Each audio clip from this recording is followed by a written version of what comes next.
Welcome, and thank you for tuning in to Conversations with Alan Benson. I'm your host this evening.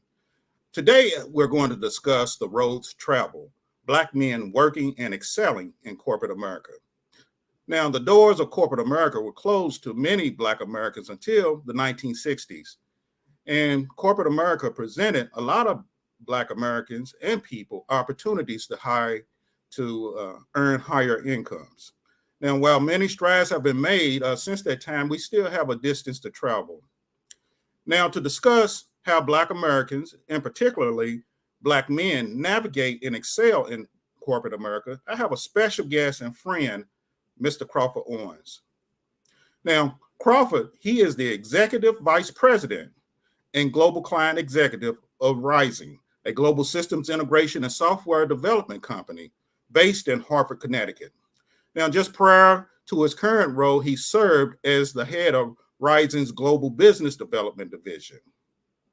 Now, Crawford is also a seasoned utility professional. Before joining Rizing, he was the Director of Technology Deployment, that is, for both electric and gas operations organization at Pacific Gas and Electric Company. He also spent 10 years with E.ON, as many of y'all know, LG&E, where he served in various capacities, including project manager of information technology, manager of distribution design and engineering, and senior manager of operations. Now, Crawford, he holds a master's degree in information systems, decision science, and an MBA from Clark Atlanta University. Now, he has his undergraduate studies that include corporate management, finance, and biological chemical sciences from Lemoyne-Owen College and Christian Brothers University, respectively. So please join me in welcoming Crawford, and please like and share. Hello, Alan. Crawford, how you doing, brother?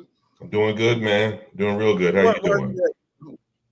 Hey, I'm doing great. Where I'm where you at today? I'm hanging out in the great city of Sacramento. Oh, today. Okay. I was about to ask if you're in Brazil or what have you. Not yet, but it's on the list for this summer. It's on your list for this summer? Okay. Yes, that's sir. Awesome. I appreciate you just being on this show. And just as a note, Crawford and I, we go a long ways back, which started, I met him while in the National Black MBA Association, where he was the president. And in that role, he was very visionary as well as futuristic. So we've always maintained a good relationship through the years. And thank you again for being a part of my show, Crawford. No, thank you for having me, Alan. It's always a pleasure to work with you, brother. Okay. Well, Crawford, I know life has taken you through many different, I would say, destinations and so forth, and you're with Rizing right now. What's your current role and what you do and so forth? Kind of think of me as like chief cook and bottle washer when it comes to our sales and business development. My job is to work with our clients around the globe. We're a global company. We're located on every continent. We have about 1,300, and with the latest acquisition, now 13,000 consultants around the globe that are focused on systems implementation, software development. My job is to go out and actually procure business for the company, to actually be out like the chief salesperson, and also to be a point of escalation should a customer project or an initiative have an issue. I'm the guy they call to come in and try to help align that and get things back on track, as well as just be there as a visionary and an innovator working with our client base to make sure that they're getting what they need in terms of technology and helping them improve their business processes. Okay, awesome. That's great. Now, you were, during the time we were in the Black MBA Association, you were at LG&E, and I remember you took the opportunity out at Pacific Utilities and so forth, and you were with Pacific before going to Rizing, correct? How was that experience for you and so forth? And also, how was the transition from LG&E to Pacific? The experience at Pacific Gas and Electric, it was both, it had its fun times, had its rough times, as any job will. Really tested the fabric of my experience and expertise in a lot of areas, which I can share at different points during our conversation today, if you like.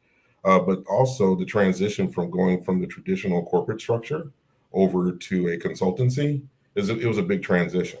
But I've got to say it went rather smoothly because the positions I was in before, I dealt with consultants on the other side of the table.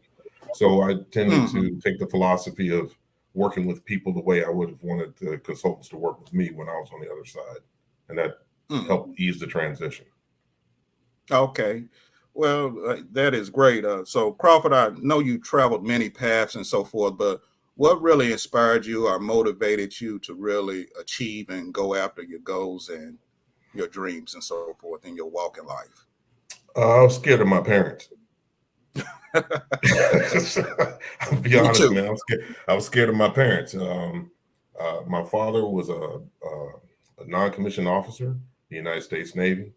My mother was a good Southern country girl, grew up on a farm, and they were all about work ethic and putting your best foot forward. And having lived in the segregated South, Mhm. both of them coming up, they knew exactly what it meant in terms of, you having an image as a Black person, particularly a Black man going out into the world. And just, making sure I didn't want to do anything that's going to shame them or, make them feel bad about their son. That was probably my biggest motivation walking out the door. And Okay. the fact that I actually like money too, that helped. Okay. I heard that we all like money and so forth. It makes life a little bit easier to help others and to, I say, money give you access to do some things in life. It's all Right. about what you do with it. So, what were some of your challenges you would say just transitioning? Uh, you you told me earlier you grew up, you're a Navy kid and so forth. Yeah. Were there any challenges transitioning from like in the Navy or being a kid in the Navy to going to college as well as going into a corporate? What were some of those challenges or obstacles you might have faced? I would say that the biggest challenge was we moved a few times when I was younger. So the challenge was when you move from one place to another, anytime you Hmm. change schools, most people change schools from elementary, junior high, high school, then off to college, right? But if you are Hmm. privileged enough to live in the same town, you usually have at least some kind of continuity around the friendships you have from, your elementary years up into your older. The thing that I found to be a challenge and I had to master was the ability to make friends no matter where I ended up. The ability to try Hmm. to either fit in or make friends, be able to have people see you the way you want to be seen and not be invisible unless you want to be, right? As I made those transitions. And I think that helped me for the corporate role and the consulting role that I'm in now. Because no matter where I go, I don't feel like I'm out of place. Okay. Okay, I heard that. So you carry your own brother and so forth. So that's your disposition. So I think we all have challenges, but the thing some of us might internalize those challenges and so forth. And Right. what you said was perfectly said. You were more deliberate in making sure that, hey, here I am, and hey, respect me, and I'm gonna respect you, and so forth. Right, but So. I see a lot of times when I'm mentoring younger people, particularly around the high school to just starting out in college ages, they're they've been so insulated in their bubble of friends that they don't Hmm. reach out enough. And one of the things that if you're going to make it in corporate America, one of the things you have to be able to do is interact with people that don't necessarily share your background Exactly. and be comfortable in your own skin while doing it. So Yeah. that's a skill that I would say anyone that is struggling with that, it is something that needs to be worked on. You can do things like travel. I tell a lot of my mentees, get out and travel and don't just go to, the Tom Joyner cruise. That's when you travel and get out and, Hmm. do something that's going to have you interacting with different people. Go check out a Yeah. Get different some culture. exposure. Yeah, get the Yeah. exposure and be that odd person out. Okay. Yeah. I heard that. I heard that. So really, you said I would take it. Maybe your parents really influenced you to really drive to really excel in life and so forth. So I Yeah, would agree with you on that. I was like that as well. My parents going to college, there was an expectation, no questions asked. You going to yeah, college and so forth. right. So you know what has happened with in recent years with George Floyd, Breonna Taylor, and so forth, and with that, you've had several groups that started talking about diversity and inclusion and Mhm. in life, basically, as well as in corporate America and so forth. And we've seen the statistics, and like even in my book, I talk about that some people feel like they're marginalized, they have a level of stress on their jobs and so forth. They are not seen like Right. they want to be seen and so forth. Have you ever experienced that, Crawford, at work, or and how did you handle that if you did? Yeah, so I've been in situations. I remember one of the jobs I had when I first came out of undergrad.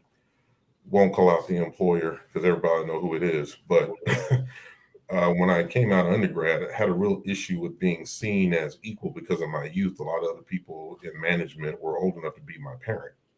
And so the Hmm. organization was pushing to get younger leadership in because, people are getting older. You need new people to come into management, to keep the wheels of the machine turning.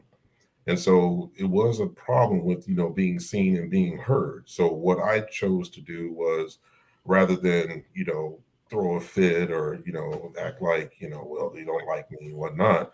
What I decided to do was take on some challenging projects and turn things around so that they could see the value that I was bringing to the table.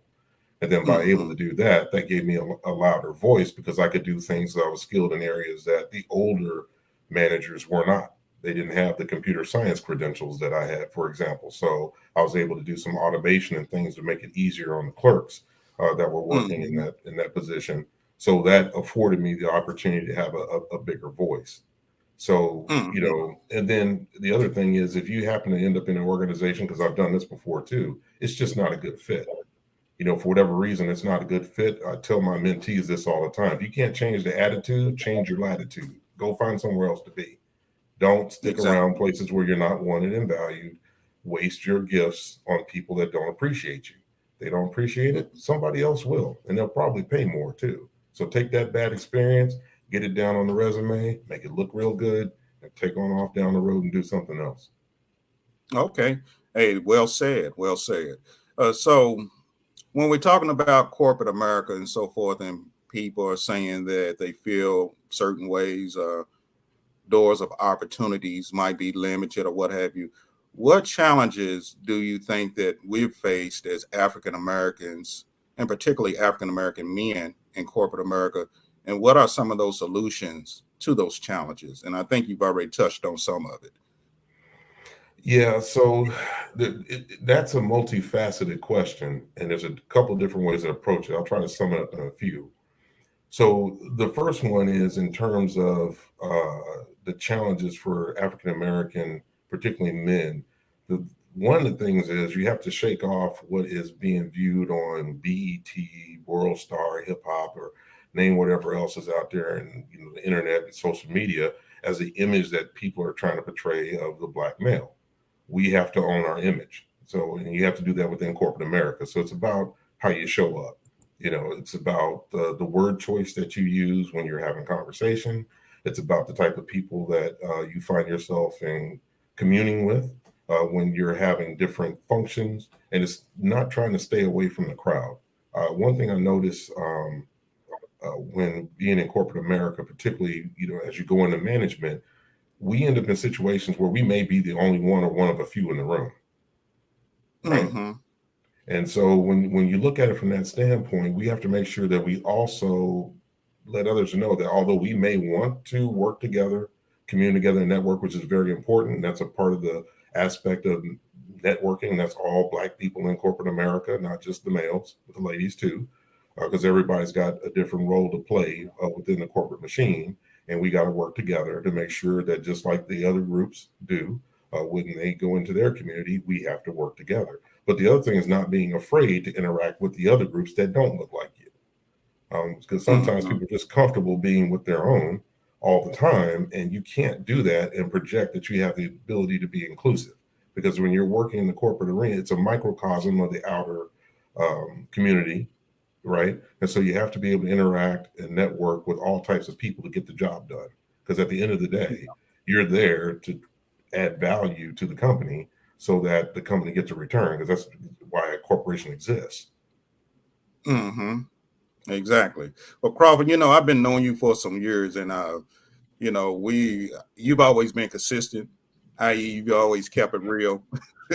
Yeah. You said some things to me that you very direct, and I'm like, okay, man. But that's Hey, it just is you, what it and I is. respect you for it. And one thing I can say about you, you the same today as you were when I first met you. You've been consistent.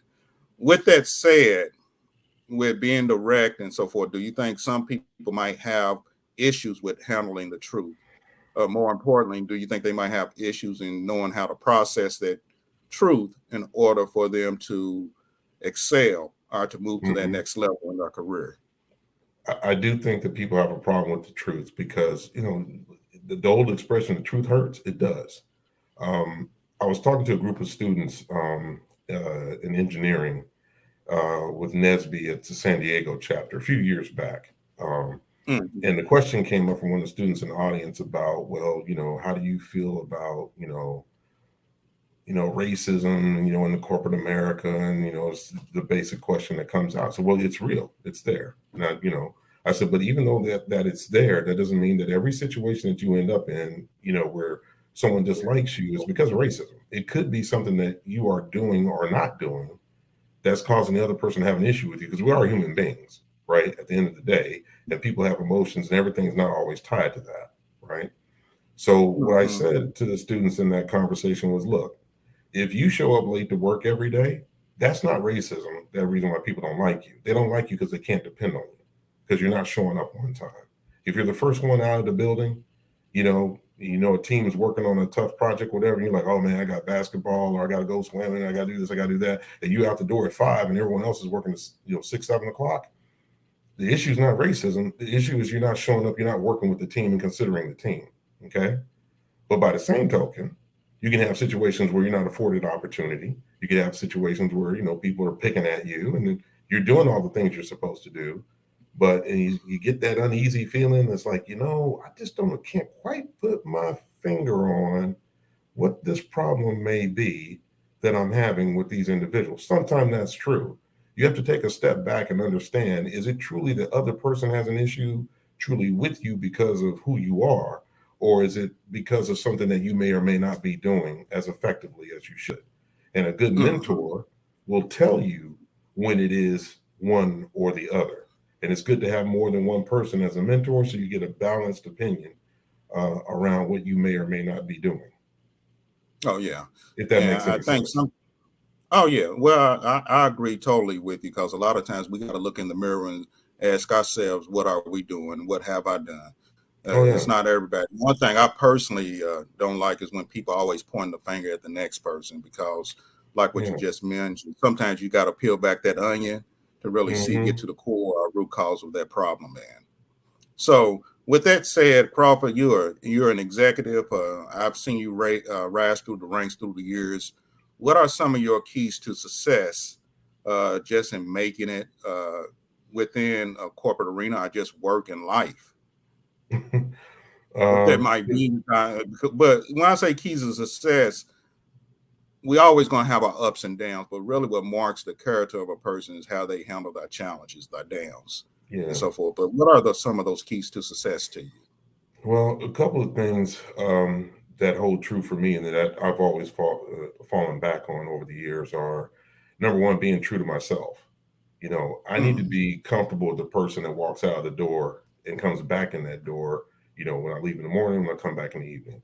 So you got to be true to your values. You got to be true to who you are and not let the situation that you're in as a job or a profession or a business that you might be running change the fabric of who you are and your value system. So that's number one. mhm. Number two, whatever faith that you profess to believe in, you need to keep that as your North Star and your compass. Because there's going to be times when you doubt yourself, you're going to doubt the people around you. You got to have some vision, something to focus on that's going to keep you motivated, keep you moving. And the other thing that I think is important is a network. Having a good network of people, having people around you that are smarter than you, more driven than you are. If you are the smartest person at every conversation, you're the smartest person in the room, you're the smartest person in the group, you need to go find a new group because you're not being you're not being stretched where you're supposed to be. So you're not ever Mhm. going to be the smartest person. You always need to seek out counsel and have a counsel of people that value who you are and can really see who you are to help give you that guidance in those dark times. Because everyone's going to go through a period where they're going to doubt themselves. There's going to be that promotion that you missed. It's going to be that project that didn't go right. It's going to be that customer that, wasn't satisfied with the effort that you and your team put out. Those things are going to happen. But when they happen, you need to have that group around you that helps point out, here's where you could do better, right? And here's where you should focus. And that's important. So every professional should have a group of mentors around them that functions like a board of directors for their corporate career, which is their professional outcomes. What is it that you're trying to achieve? What is it that you want to do in corporate America or elsewhere? And have people around you that can help provide that insight and guidance while also allowing you to stay true to who you are. That's the most important, I think, to making it through corporate America. Because corporate America is a slog. And anybody thinks that you're going to go in there and see something like you see on one of these TV shows like Suits or Law and Order or whatever it is. I'm probably dating myself, but whatever the heck it is out there today that people like to watch, that's not corporate America. That's not how it works. Stuff on TV, that's scripted to make you feel good. That is not how it works in the real world. So, brother, I'm telling my age, it's not like Boomerang. No, it's not. No, it's not. I guess. Bringing Nelson up in the room. Don't show up to the corporate meeting with that mushroom belt and that mushroom jacket. Don't coordinate. I had to throw that in, man. Crawford, just speaking, and I know I mentioned really corporate, working in corporate America, but a lot of this is just transfers over to if you're working in academia, working in nonprofit or anything, and because it's really about building those relationships. It's about doing the job that you're supposed to do and trying to do it the best way possible. And I've worked in both corporate, I work in academia and so forth, and I've been blessed. But you got to be able to recognize and see while you're working and see, hey, is this the best fit for me?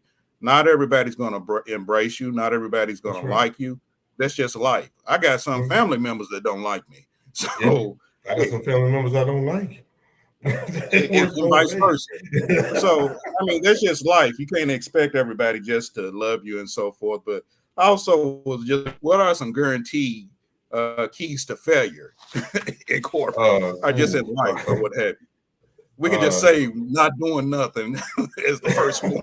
Well, first of all, you talked about, you asked a question earlier about, showing up and being heard or being seen, right?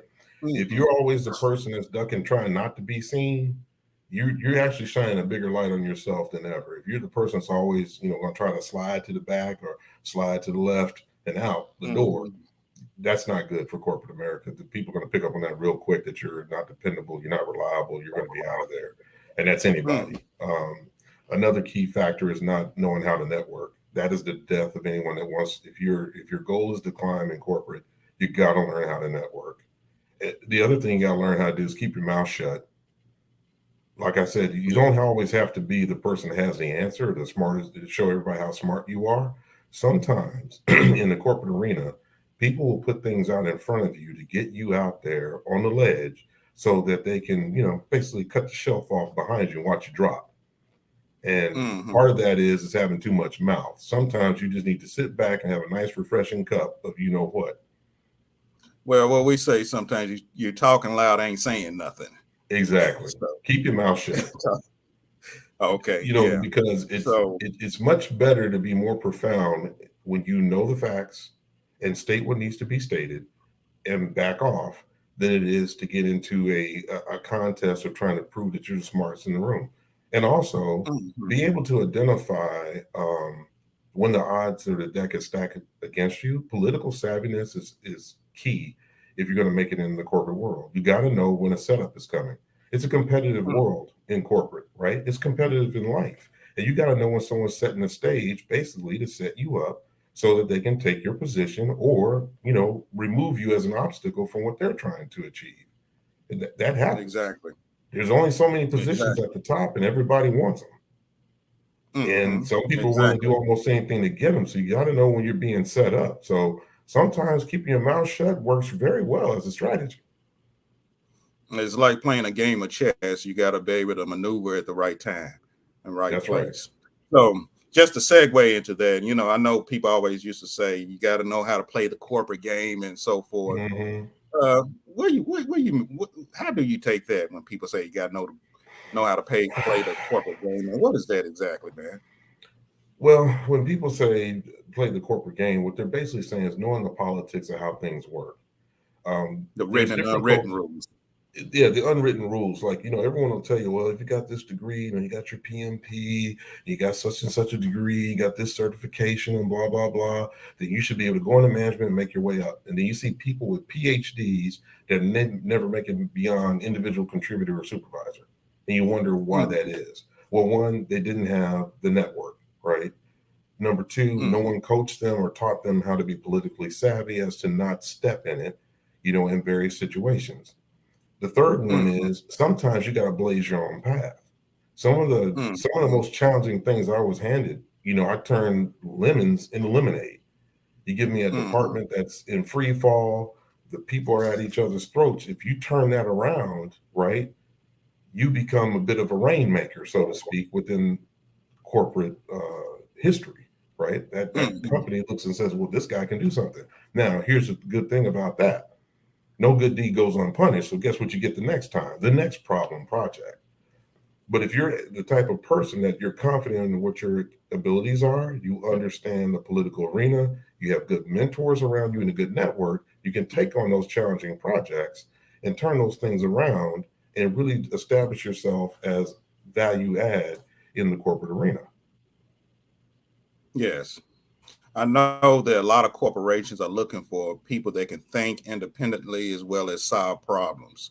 Right. And I think sadly, sometimes in some levels of college that might not be taught. I know in B Mm, school, our professor used to say, "Well, in undergrad we teach you the right answer.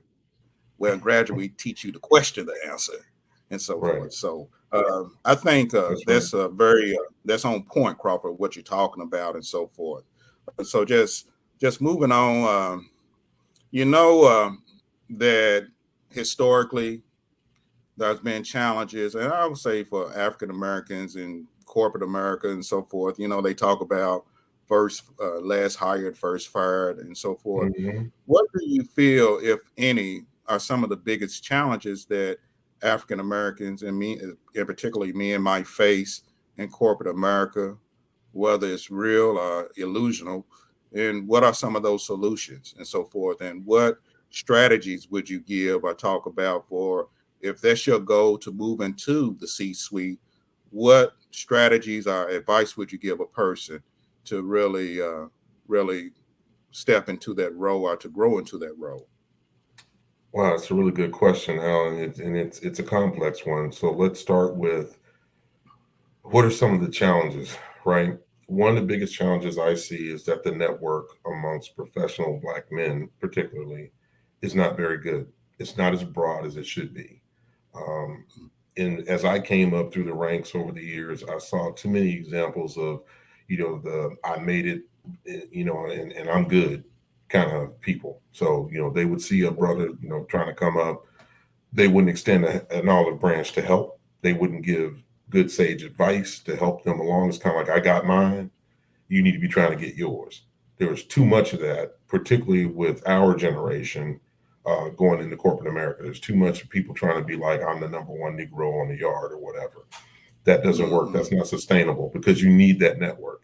You need that sense of community because we're Mm-hmm. going to see things from our point of view that others are not. So even if you have a mentor that's not, and it's okay to have mentors, and I actually applaud having mentors that don't look like you because they can show you the blind spots, right? Because you need like a board of directors. You need to have a good 360-degree view of situational awareness when you're walking through corporate. And I had people that were Black and non-Black and still do that are my mentors and I would say my friends to this day that they are Mm-hmm. always about putting that hand on the shoulder and say, hey, look, you're messing up on this. You need to focus And that's at my age and my stage in career. I still have them. They're all retired now, but they still are keeping track of me and what I'm doing, and I keep up with them. So that would be one of the biggest challenges I see, is to get over that.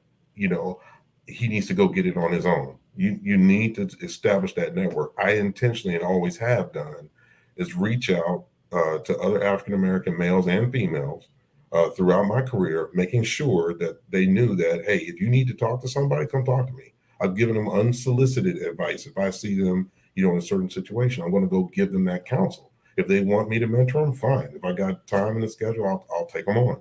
And sometimes, I've probably done a little bit too much and too many, but I do that so that I can pass that on to the next generation, that you need to be doing this too, right? Okay. Because other groups do that. That's one of the biggest issues that we have. The other is just the sheer numbers within corporate America. If our young men are not going to take on careers, they're going to take them into the corporate ranks. There's nothing wrong with other careers. They got nothing against it. Do whatever it makes you happy, to stack your green and do your thing, black man. I never will get in the way of that. But as people keeps knocking the ability of going into corporate America as if it's, oh, that's slavery, this, that, and the other. Look, the bottom line is, ever since beginning of time, somebody's worked for somebody. And even when you own your own business, you work for your customers. So we need to get this mindset of everybody got to answer to somebody, right? So if that's the case, then focus on, okay, here's a brother that's going to be good in corporate America. Rather than trying to ostracize that guy, or the corporate guys, I'm going to ostracize the blue collar guys, because there's blue collar guys out there make more money than guys in corporate. Exactly. That guy in corporate is, oh yeah, I got this job. Yeah, you got the nice suit, you got the air conditioned office and whatnot. But that brother that's sliding up under the houses, working on HVAC, plumbing, electrical, he's probably tagging 125, 150,000 a year, particularly if he's working on his own and got his own business. And the other guy that's all suited and booted, he's bringing in 65. So now who really is on top? Right? Right. So that network should be worked out so that maybe, as getting an extra income for the corporate brother, maybe you can provide some services to the guy that's doing the HVAC, the blue collar brother, to help him grow his business, and in return, he's paying you. See, that's the kind of network that you need. Because when we talk about corporate America is just as much ours as anybody's. Historically, our folks have built businesses and had this type of community. It's been in the recent 30 years that we somehow lost our minds. And we all of a sudden think we got to go one direction or the other, when in history, we were working together. So what we need to do is get back to that. So then when corporate America becomes a corporate America where you and I are running a company, and we got other people look like us and others all working in that company, that's all part of corporate America. It doesn't always have to be, addressing a, music label or, some athlete. There's other ways to make really good money in an economy as big as the world economy is. And other cultures have done it. We need to get back to what we used to do and mimic what we see others do. Exactly. And, the thing with that, Crawford, and I've traveled to various places, I've always said to people, you can go to the smallest town in America, but you have somebody that's living a wealthy life. That's because they might be a business owner or have some level of great influence. And the thing is, it's about that exposure, like what you talked about, that exposure to what's really happening in society and what's going on and so forth. And understanding. Go ahead. I'm sorry, there was a little delay there, but it's also understanding how business is done, right? Corporate America is business, and how business is done is based on relationships, networks, and pushing that cash flow. And we forget that sometimes, and that's not just us, that's just the greater population of people. People don't understand. It's all about the network and being able to put a product in front of someone or a service in front of someone and exchange that service or product for their money and grow your business in such a way. And it takes a network to do that. You can't do that on your own. Exactly. Most definitely. So Crawford, we're going to be closing shortly, and we're really having a great, I would say, a provocative discussion about, your life as well as your suggestions and advice for moving. We had a conversation the other day just about money and corporate America and so forth. And just we're not going to go there. What we said. I'm trying to see where this is going because I remember that conversation. No. We were just talking about life and money, and just in order in society to really have a place in society, you have to have resources, and part of that is money and so Right. forth. And you made a comment about like a lot of young guys that might be in their 20s starting out and so Mm-hmm. forth. They have a job. What's wrong with them picking up a second job Oh and yeah. living? I would just say being prudent in your Right. financial decision making. So, what advice would you give some young aspiring graduates or just anybody that really want to live a purpose driven, independent life, whether it's in corporate or owning a business or what have you? What would you say? Give them, Crawford. Focus on the outcome that you want. It'd be the biggest thing I would say. And let me put it this way, because I'm going to go into that conversation that we had a little bit. I'm not going to go too Yeah. deep because it was it was a hell of a conversation. Yeah. But focus on the outcome that you want. If your goal is that you want to, be independently wealthy when you're in your 50s and able to retire early in your 40s or whatever, right? If that's your goal, then focus on that outcome. What I've seen, and this is what we talked about the other day, too many times young people, men and women alike, and I really see it with the young men, they spend a lot of time in their 20s wasting money. They may come out and have that good first job out of college, right? Good, Mm-hmm. loosely good, right? They're making decent money. Then they go out and buy the most expensive car they can afford. They go get the most expensive apartment. And then here comes the clothes shopping and everything else, right? So what they end up doing is stacking up a bunch of consumer debt, right? For one, they got all these Mm-hmm. bills to pay and they're not making excess money. They don't have any money to invest or go after the things they want to do. So my recommendation is when you come out of school, right? Don't buy it's you may want that Mercedes or that BMW or that Porsche, whatever it is, right? It doesn't matter, whatever the car today, Tesla, whatever it is. You may want that really bad and dream of having that car, but hold back for a few years. Give yourself a few years to stack your dream, to get your money up where you need it to be. So, for example, maybe instead of buying that, spanking brand new high end German car, maybe a Japanese import works just fine, right? And be okay with that because what you're trying to do is you're trying to get yourself financially independent so that you can be more who you are and want to be in corporate. I never struggled nor worried about being in corporate America because I knew that I had my money saved up. Even when I had my good first corporate job coming out, I had a second job at night, a blue collar job, knocking it out Mm-hmm. six days a week, nights, and at least one day on the weekend where I was working. I had that whole other paycheck that was going into the bank to invest, be there for a rainy day, whatever. So I knew that I had that rainy day fund. So I had that. You're not going to talk to me that way, kind of way money. And I know I used a different term for that when we were talking, but you got to have Mm-hmm. that kind of cash so that you can make the moves and the decisions you want to make. You want to do that when you're young, before you're having kids, right? Before you're, getting married, having kids, and a bunch of other responsibilities that takes up that extra time. When you have that excess time, don't be out clubbing 4 or 5 nights a week. One, you're wasting money. Number two, you could be making money with that extra time. And if you're going to be the guy at the club, then at least be the guy that's doing the promotions, be the guy that's doing the books at the club. If you got a business degree, go work with the club on see if you can go do their books and get paid. That way, at least if you're at the club, you can enjoy the music and all that, but at least you're in the back room counting the liquor, right? You count the door Mm-hmm. receipts. Now you're making some money while you're there. So yeah, I'm at the club, but I'm making money while I'm here, as opposed to spending money. So that would be Mm-hmm. one of the things I would tell the young people. Another thing, don't spend money trying to impress people that don't like you anyway. You gotta buy all this stuff, right? You buy the things that you really don't want to impress the people that you don't like and don't like you with the money that you don't have because you got to go borrow it. And you go and do all this, and then you end up broke. This is how people go from, man, how'd that guy end up broke? You don't have any money at all when payday comes. That's how. Yeah. Yeah, because we've been in life a little bit, Crawford. We Oh always yeah. going you're gonna always have your ups and downs, whether it's with your Right. job, it could be health, relationships, or what have you. Those things happen if you live Yes, long they do. enough, and hopefully we should learn from our experiences. But Gotta that's have real that. talk. Gotta have that rainy day.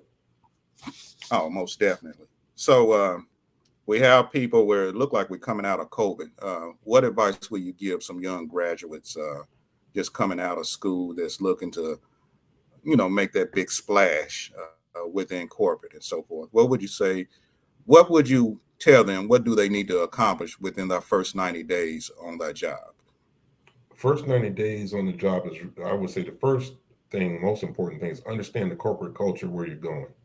Understand how people move in that company. Second thing, find somebody to become a mentor to you. Someone that's been there a while, someone that is recognized by others as valuable within that organization. Mm-hmm. And tie yourself, get a mentor as soon as possible, right? And then as soon as you Mm-hmm. get that one, get another one. I would say if you're coming in new to an organization, have at least three with different backgrounds, different roles in the organization, so that they can help you understand the culture and also help you to focus on the things you need to improve. Third thing I would say do a SWOT analysis on yourself. When you come in that first 90 days, take a look at what you're strong, where you're strong, where you're weak, what are your opportunities in the organization that you can see, and what are the threats that are out there, right? So you do a SWOT analysis on yourself and your career, and your mentors can help you with that when you do that, because that's going to help you then define the path of how you're going to move to get through the organization. So if there's extra training that you need to be more proficient in your role, get it done, right? If there's things that you're really strong at, then showcase those things so that you can add value in the organization, which will get you seen, right? Because the great thing about being in a corporate engine, regardless of the culture and what people may feel about you, if you're bringing in the revenue and you're ringing the register and you're not leaving bodies in the wake while doing so, people are going to value you. Someone's going to pay, someone's going to reach out and take care of you, because at the end of the day, they're trying to make money, right? Exactly. They looking So at that long as you bottom can do line. that without no blood on the walls and you can ring the register, someone's going to reach out and take care of you. But you got to be Mm-hmm. smart about your career, and also understand that just because you're working somewhere and you may like it, you may have to disrupt your comfort zone and go do something that you're not used to, or do something that you might think that you're weak at. That might be the right role to bring those extra set of skills out of you. People that are very successful as business people, in academia, in science, and in business, are the people that are the most successful, are the people that are not afraid to take a risk. Sometimes you're going to have to do something that takes you out of your comfort zone in order to get you off that plateau and get you to that next level. Don't be afraid to Okay. do it. Totally agree. So, what would be your top three, and you can say three or five, top three skills you think a person should have going into corporate, and something that they need to acquire while in corporate or working? Time management be number one. Number two, networking. And then number three, having self-awareness. That's Okay. the three most important things I say that you need to have. Because if you have those three things, you can make it just out of just about any situation. Mm-hmm. Exactly. Don't be coming in work all late. Yeah, don't be showing Maybe up, 2 hours, everybody's if supposed to be at lunch is 8, an you showing hour, at don't be 10. taking an hour and a half lunch. Yeah, 2 hours late. Well, you remember back in the day, we had somebody that got cracked on that, come showing up late to a meeting and got read the riot act. You remember that one? Wasn't you or me, but that third party, whew, that conversation, that one hurt. Yeah. Oh yeah. Oh yes. Well, Crawford, we're about to close, and I really appreciate your time. But you have any final comments or anything? Hey, look, first of all, thank you for having me on, Alan. I'm glad to No, be thank here, you, man. always in support of you, brother. We've been knowing each other for many years and got a whole lot of horror stories that we could talk about. And I'm glad that they didn't come up on this call No. today. But Well, I said, man, I'll- we're gonna keep it. We're gonna keep it above board and relaxed and thank everything. you. So we Appreciate all that. have a story to tell. Oh, we got more than one, though. That's the funny thing about it. Exactly. The thing I'll leave your audience with is that, if you want to make it in corporate America, those three things that I laid out, they're going to be very beneficial and help you raise up through the ranks. And again, if you are in a situation where you find yourself not liking the culture or not fitting in, or people not really respecting you the way you think, don't be afraid to just pick up and move, right? but don't just stay there, and definitely don't go backwards. Make a lateral if you Mm-hmm. got to make it, but keep on focusing on moving up. And there's people out there. There's Alan. There's me. There's a lot of other brothers out there like us in the world. The thing you got to do is open yourself up to meeting them, and don't be afraid to go up and say, "Hey, I need help." That's one thing that all Black men need to work on, is being able to go to each other and ask for help. Say, "Hey, man, I need some Exactly. help here." That's, Put that that's pride really, aside. you gotta swallow your pride. Exactly. Put that That's, pride aside so you can get that new ride. yeah. Hey, that's a new slogan. Well, Crawford, hey, on behalf of Conversations with Alan D. Benson, I'd like to thank you again. And I know you're in California now, and your next destination, I pray that it's safe for you. And brother, keep doing what you're doing and blazing the trail, man. I appreciate it, man. Thank you for having me. Thank you. Continue blessings, my brother. I'd like to thank everybody for tuning in to Conversations with Alan D. Benson and with a special guest with Crawford Owens. It's been a very provocative and I hope engaging show. So until then, I'd like to thank you all. You all have a blessed evening and always remember to be true to yourself. Take care.